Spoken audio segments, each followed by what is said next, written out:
Question number 58 जिसमें मुझसे पूछा गया the polar form of sine 30 degree plus i sine 30 degree ये किसके इक्वल होगा ये बताना है। ठीक है, क्वेश्चन गिवन है sine 30 degree plus i cos 30 degree. तो जेड इज इक्वल टू है sine 30 degree plus i cos 30 degree ये किसके इक्वल होगा ये मुझे बताना है। तो सबसे पहले ना इसको कंपेयर करेंगे, compare with complex number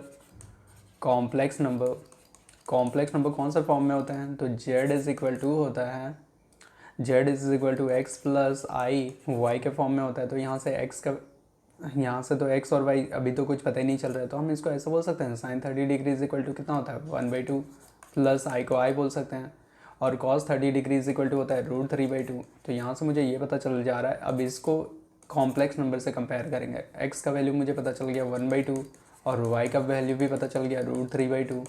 x और वाई जैसे ही दोनों का वैल्यू पता चल जाता है तो अब मुझे निकालना पड़ता है आर इज इक्वल टू होता है x square plus y square root under. ठीक है, एक्स का वैल्यू तो पता ही है पहले से, एक्स का वैल्यू गिवन है ना 1/2 का होल स्क्वायर हो जाएगा, और वाई का वैल्यू √3/2 का होल स्क्वायर हो जाएगा रूट अंडर। तो यहाँ से हम फिर ऐसे बोल सकते हैं कि आर इज इक्वल टू मुझे मिलेगा 1 का स्क्वायर 1 हो जाएगा, 2 का स्क्वायर 4 हो जाएगा, और साथ में √3 का स्क्वायर हो जाएगा 3 और 2 का स्क्वायर हो जाएगा 4।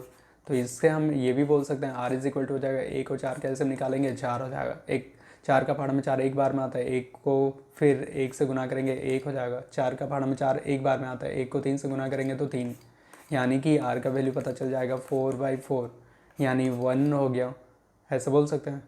यहाँ पे रूट था ना तो रूट डाल देंगे, तो यानी कि आर का वैल्यू मेरे पास मिला √1 मतलब 1 का रूट होता है 1। जब आर का वैल्यू जब मेरे पास पता चल जाता है ना तो अब मुझे निकालना पड़ेगा कॉस थीटा का वैल्यू, और कॉस थीटा इक्वल होता है आर कॉस थीटा इक्वल होता है एक्स के बराबर, आर का वैल्यू तो निकल चुका है 1 cos theta is equal to x बोलने का मतलब 1/2 हो गया। तो कॉस थीटा किसके इक्वल हो गया 1/2। सेम टू सेम हम यहाँ पे ऐसे बोल सकते हैं आर साइन थीटा किसके इक्वल होता है वाई के इक्वल होता है।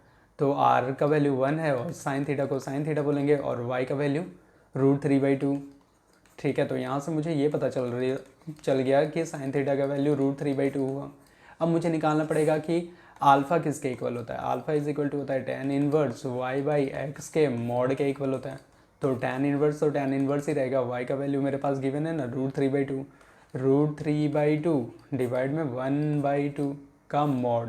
तो यहाँ से नीचे वाला 2 कैंसिल हो गया, तो अल्फ़ा इज इक्वल टू बोलेंगे tan इनवर्स √3, और tan इनवर्स √3 बोलने का मतलब हो जाएगा कि अल्फ़ा का वैल्यू कितना होगा √3 बोल रहे हैं, मतलब tan इनवर्स √3 tan का ऐसा कौन सा वैल्यू में होता है 60 डिग्री को बोलते हैं tan π/3। तो अल्फ़ा निकल के आया π/3। अब बस क्वेश्चन को देखना है और ये पता करना है कि ये कॉम्प्लेक्स नंबर मेरा कौन से क्वाड्रेंट में लाई कर रहा है। तो यहाँ पे हम ये देख रहे हैं एक्स भी मेरा प्लस है वाई भी मेरा प्लस है, एक्स और वाई दोनों ही प्लस है, मतलब ऐसे बोलेंगे ना complex number lies in first quadrant में मेरा कॉम्प्लेक्स नंबर लाई कर रहा है। ठीक है, फर्स्ट क्वाड्रेंट में अगर कॉम्प्लेक्स नंबर मेरा लाई कर रहा है तो पोलर फॉर्म बताओ बोल रहा था, पोलर फॉर्म कौन से फॉर्म में होता है। तो z इज इक्वल टू होता है r cos theta plus i sine theta के इक्वल होता है। तो z is equal to r का वैल्यू तो निकाल चुके हैं, आर का वैल्यू तो 1 आया था, तो यहाँ से हम ऐसे बोल सकते हैं आर का वैल्यू 1 हो गया कॉस थीटा बोलने का मतलब अभी थीटा भी निकाल चुके थे, थीटा का वैल्यू है π/3 प्लस में आई साइन थीटा का वैल्यू कितना हो जाएगा π/3। तो यहाँ से मुझे ये पता चल रहा है z is equal to cos π/3 plus i sine π/3।